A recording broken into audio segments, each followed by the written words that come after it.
Oi pessoal, eu sou o Rafael Dias, sejam muito bem-vindos ao meu canal.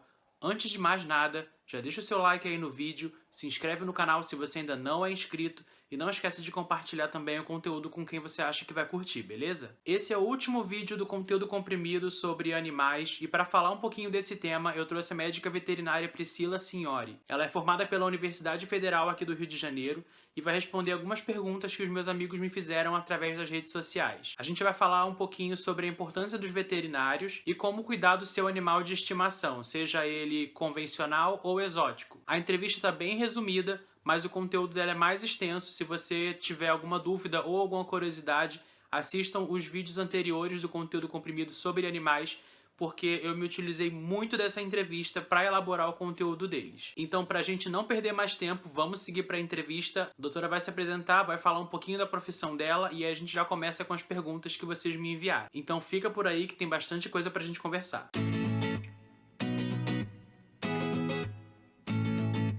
Oi, pessoal, tudo bem? Meu nome é Priscila Signori, eu sou médica veterinária, formada pela Universidade Federal do Rio de Janeiro. O médico veterinário, ele é generalista, né? Ele se forma na universidade e o currículo é gigante. Ele é o médico de animais, né? Então ele vê a clínica, a cirurgia, ele vê a base. A gente fica 5 anos estudando, desde o ser humano, vai para as espécies domésticas, os pets exóticos, e a gente vai para a parte de produção, que aí são os grandes animais. E além disso, a gente vê a parte da saúde pública. No final, a gente estuda a parte da qualidade dos alimentos de origem animal. As pessoas acham que o veterinário é só aquela pessoa que está ali no consultório atendendo cachorro e gato. Então vai muito mais além. Isso gerou até uma polêmica aí, né?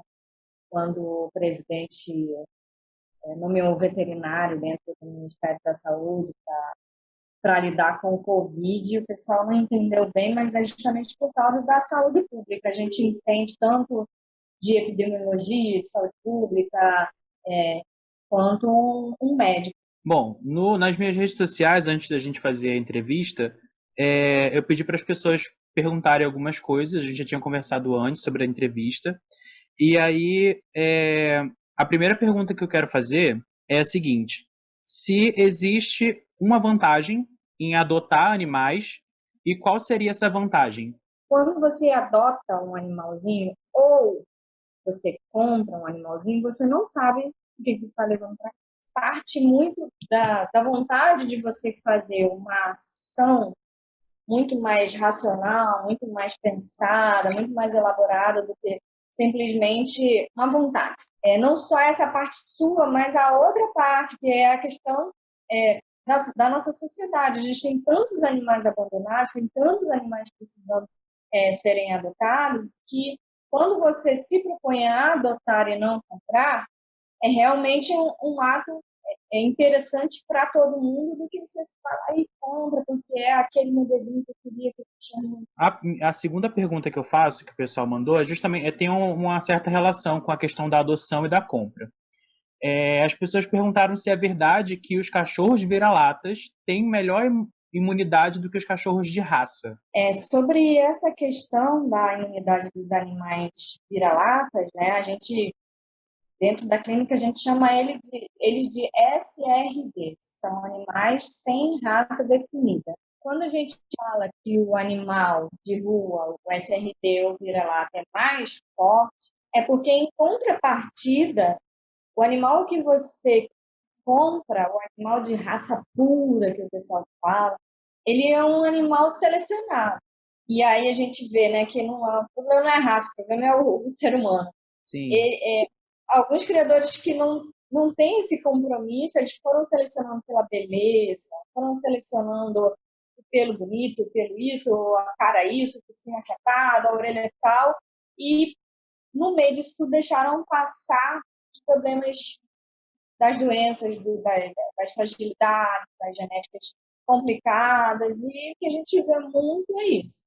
Entrou pela porta da clínica, você conseguiu identificar a raça, você já tem a lista de todos os problemas que aquele animal pode vir a trazer porque ele é daquela raça. E aí, ainda falando de adoção, uma vez que a gente já sabe como que adota, quais são os procedimentos, a gente resolve adotar um animal, seja ele de raça ou vira-lata.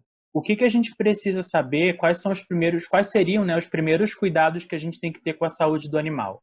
Olha, eu iria um pouquinho antes, né? Eu iria um pouquinho antes. Hoje em dia, a gente que, que se propõe a estudar coisas mais, né, holísticas, a gente entende que a saúde é tudo, né? É o ambiente onde você se insere, é a sua qualidade, é a sua vida, é o que você pensa, e não é diferente dos animais. Então, se você se propõe a adotar, primeiro você tem que saber se você tem disponibilidade para esse animal. Tem que saber espaço, disponibilidade de tempo, emocional, financeira, né? Porque você tem ali uma responsabilidade. O animal não está pedindo para você adotar ele. E no começo, você vai fazer uma adaptação. Normalmente, o veterinário que fala muito, tipo eu, já vai falando tudo, já vai explicando tudo, da comida, da não sei o quê, até do produto que você vai limpar o chão, porque tem animais que têm uma sensibilidade à alergia, a Sim. pele é assim, assada, e aí o produto que você passa no chão vai criar um problema para o futuro. E aí, né, então, assim, você se interessar, você procurar informação, você ler, e também procurar um veterinário, porque aí vai ser um pediatra. Seu teu pediatra vai ali chorar suas pitangas, tentar entender o que está acontecendo. Às vezes a adaptação não é fácil, mas é o que eu falo. Normalmente a adaptação não é fácil quando não teve né, essa programação anterior. É um planejamento como se fosse de um filho. Porque é um filho mesmo, né? Filho, gente, não adianta. E ocupa um espaço gigante na sua vida. O animal vai viver, dependendo do animal, vamos jogar aí 20 anos. Tem gato que vive mais de 20 anos e tem cachorro que vive menos do que isso. A maioria dos animais pequenos vivem um pouquinho mais e os grandões vivem um pouquinho menos. Outra coisa que, quando você perguntou né, no começo, o que a gente precisa fazer para esse animal, é a vermifugação. Né? Eu acabei não falando. Mas você precisa fazer também um protocolo de desvermifugação desse animal e, dependendo de onde você mora, o veterinário já vai te falar sobre algumas doenças que costumam acontecer ali. Então, Rio de Janeiro, há uns tempos atrás, não tinha, mas hoje em dia todo mundo já conhece, que é a dirofilariose, doença do verme do coração. Então, o animal tem que fazer uma profilaxia para essa doença, ou tem que usar aquela coleirinha que é repelente, ou tem que usar protetor que é repelente, porque uma doença transmitida por mosquito. Então, na Barra, onde tem muita lagoa, Recreio tem lagoa, muito mosquito, Zona Oeste como um todo, né?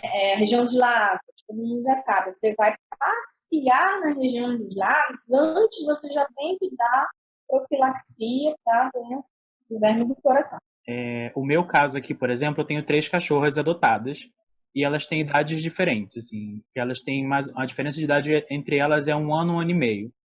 E uma das perguntas que o pessoal mandou para mim foi a seguinte: existe algum problema em adotar animais de idades muito diferentes ou não? Olha, eu acredito, assim, não dá para a gente generalizar, né? O cachorro é um animal inteligentíssimo, ele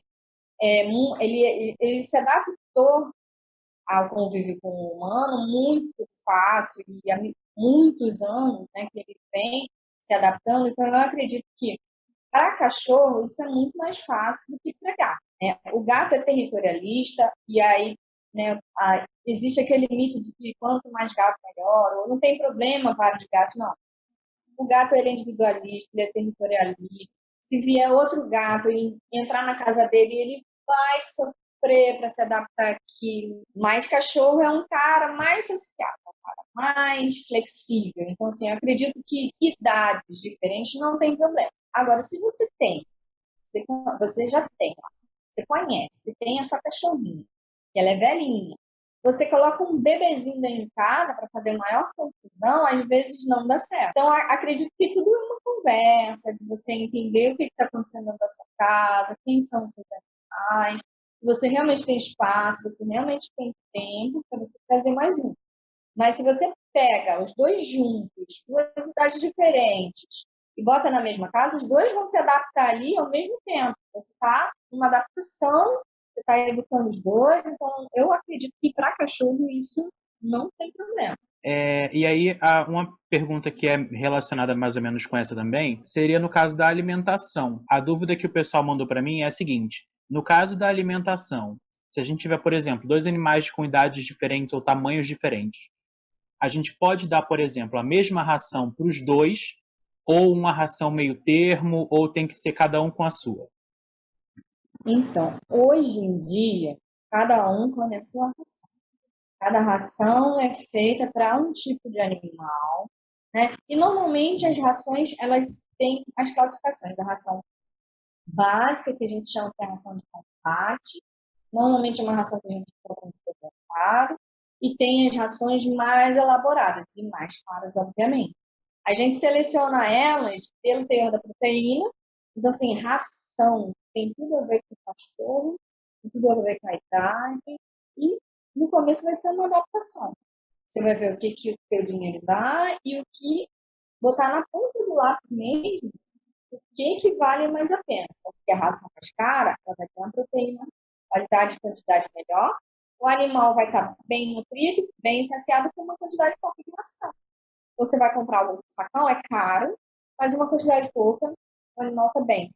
Está com todas as vitaminas, todas as proteínas que ele precisa, sais minerais. E aí, em contrapartida, você compra uma ração mais barata, ela tem muito carboidrato, que só faz, que não sacia o animal, só faz ele engordar. E aí ele come muito, e aí proporcionalmente você está pagando quase a mesma coisa. A gente tem aquele pessoal que gosta de dar comida caseira, né? E aí a gente precisa se questionar também se para a gente fazer uma dieta, a gente vai no nutricionista. A gente vai fazer a dieta do nosso cachorro, a gente não sabe nem, né? E a gente acha que tudo é parecido com a gente, né? Porque é nosso filho, mas não é. Exatamente. E aí nesse assunto ainda mesmo, aproveitando que você falou disso, que o ser humano tende, né, quando vai fazer dieta, por exemplo, procura um nutricionista. E quando quer mudar a ração do cachorro, não consulta o veterinário. E aí tem uma coisa muito que acontece muito também entre os seres humanos e entre os animais, que é a automedicação. E foi uma pergunta que o pessoal mandou para mim, se com relação à saúde, se a medicação animal sem a instrução do veterinário é tão ruim quanto a automedicação para os humanos. Eu diria que é pior. Então, eu vou te dar uns exemplos bobos. Né? Paracetamol. Você dá um paracetamol para um gato, você mata ele. E paracetamol tem gente que toma né? Então, assim, você faz uma automedicação normalmente baseada no que a experiência de uma outra pessoa. Né? Então, a minha mãe me dava não sei quantas gotinhas de pirona eu vou dar para o meu filho. E foi assim que ela me criou. Dou lá as gotinhas de pirona. Tem na bula, quantas gotinhas, tem peso. Se você pegar uma bula de pirona, tem gente que não vai ter lá a dose para cachorro entregar. Uhum. Né? Aí você dá mais, depois você vai se arrepender. É o que eu falei, a automedicação para o animal é pior do que fosse para a gente, porque a gente usa aquilo vende na farmácia para a gente. Uhum. Mas para os animais não, e de espécie para espécie, então pior ainda. Bom, a gente está chegando no final da entrevista e aí a última pergunta é mais ou menos um resumão do que a gente já falou aqui em todas as perguntas, né? Que mais a maioria das perguntas sobre adoção, que foi o tema que o pessoal mais mandou para mim nas redes sociais. E aí, para fechar, eu queria saber a sua opinião para quem pensa em adotar um animal porque a gente sabe que hoje no Brasil a gente consegue adotar algumas espécies que não são convencionais, né, entre gatos e cachorros, a gente consegue adotar alguns animais exóticos. E aí eu queria saber a sua opinião e as suas recomendações para quem está pensando em adotar algum animal, ou gato, cachorro, ou algum animal que seja exótico, que não seja convencional. Vou repetir um pouco, mas é porque é realmente muito importante. Você precisa realmente pensar o que você quer. Quem já tem uma vivência de ter tido animais, é mais fácil de tomar essa decisão. Aí eu já tive um cachorro, eu lembro quando eu era menor e foi fácil, né? Mas de qualquer forma foi fácil porque você tinha sua mãe, seu pai, você morava em uma situação assado e que de repente hoje já é diferente. Às vezes você já, ou a sua família já comprou um animal e foi muito tranquilo, aquele animal não deu problema. Mas isso também não, a gente não pode dizer que não possa acontecer. Pode acontecer. Você comprar um animal, um criador que não é nem um pouco profissional, é aquele que o animal vem cheio de problema, e você já se arrependeu logo na hora que você compra, e aí você não adianta porque não vai ter saque para te ajudar, ele simplesmente te abandona, e aí você fica aquele mal, você não sabe o que você faz, porque você às vezes nunca teve cachorro. Então você precisa estar consciente para isso, né? Se informa, lê, conversa, vai lá na ONG, olha, sei lá, dá uma de doido, vai ser voluntário, vai passar um dia lá para ver o que é, né, cuidar de animal, vai no canil que você está gostando, que você quer, vê lá como é que os animais são tratados, e toma a sua decisão. Eu acho que é um filho, Com né? certeza. É uma grande responsabilidade, e eles não pediram para você adotar, você tem que estar disposto. Você também ainda tem que achar um veterinário que você confie, que você tenha uma afinidade com ele. Os pets exóticos também dão amor, também fazem companhia. A diferença deles é que não tem tanto veterinário disponível. Tem bastante, mas não é igual para o lugar. Você vai ter um tempinho para você achar aquele que entenda daquelas coisas. Você encontra também. Tem veterinários maravilhosos. Bom, eu acho que o pessoal que mandou as perguntas já deve ter sanado as dúvidas. Queria agradecer você pela participação, por ter topado. A gente já tinha conversado antes para fazer os outros vídeos. Se vocês aí que estão assistindo agora no YouTube não assistiram os vídeos ainda, vou deixar os cardzinhos aí em cima em algum canto, vai aparecer aqui em cima agora. Assistam os outros vídeos, eu me utilizei muito dessa entrevista para falar sobre animais esse mês. E é isso, eu queria agradecer pela sua participação e pelo seu tempo, pela sua disponibilidade, por, né, explicar muitas coisas que eu realmente não sabia. E acho que é isso, acho que a gente vivendo e aprendendo. Se você quiser dar uma mensagem para o pessoal que está te assistindo agora no YouTube, fica à vontade. Olha, eu só agradeço o espaço. Eu acho que é importantíssimo a gente falar, falar, falar, falar. Falar pessoas que têm uma experiência diferente. Às vezes, eu vim aqui e falei uma experiência minha, e outros veterinários teriam outras coisas para falar, né? No começo eu comecei a explicar a minha formação. Hoje em dia eu trabalho com uma coisa.